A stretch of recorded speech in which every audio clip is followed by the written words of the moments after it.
पाटील साहेब काय म्हणाल? 6व्या उपोषणाची शेवटी सुरुवात झाली. कसा असेल उपोषण? सरकारकडून काय अपेक्षा?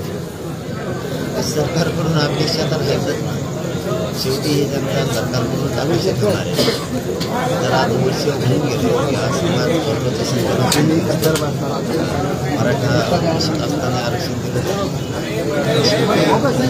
समाजाला मर्यादा संयम शेवटी समाजाने किती दिवस आज करोडोच्या संख्येनं मराठा समाज आरक्षणाची वाट बघतो. सर देवेंद्र फडणवीस साहेब जाणून घेऊन घेत नसतील.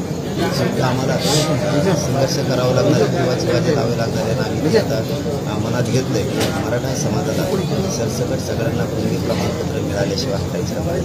83 क्रमांकाला कुणबी आणि मराठा एकच. बाकीच्या विशिष्ट जाती मूळ जाती आणि उपजाती म्हणून अनेक घातल्या. मराठीची बोलजात कमी होत नाही ही आमची पहिल्या दिवसापासूनची मागणी. आणि सगळ्या सोयरीची अंमलबजावणी का होत नाही? तुम्ही जर अधिसूचना करता मग अंमलबजावणी का करत नाही? तुम्हाला नेमकं अडचणी काय? किती दिवस लोकांना गोरगरिबांना पुसवणार आहे?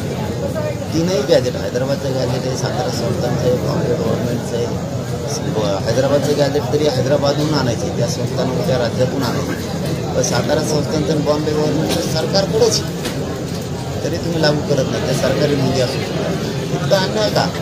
सगळ्या स्वारीची अंमलबजावणी आमच्या व्याख्याप्रमाणे करायला इतके दिवस यांना लागले तर 6-7 महिने उलटून गेले तरी करत नाही.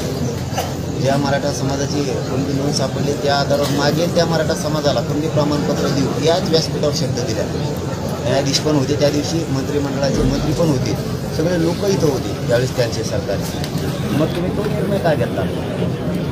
तुम्ही महाराष्ट्राच्या सरसकट गुन्हे मागं घेऊन म्हणून सांगितलं नाही घेतलं.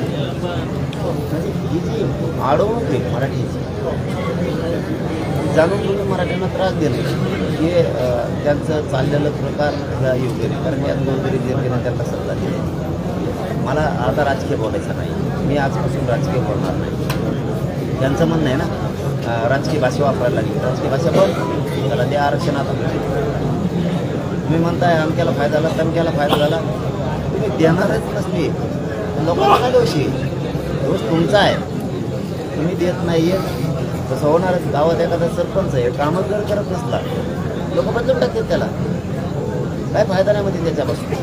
जनतेचा फायदाच नाही झाला तुम्हाला कोण ठेवणार आहे? तुम्ही आरक्षण द्या, लोक उघड्या डोळ्याने बघतायत फायदा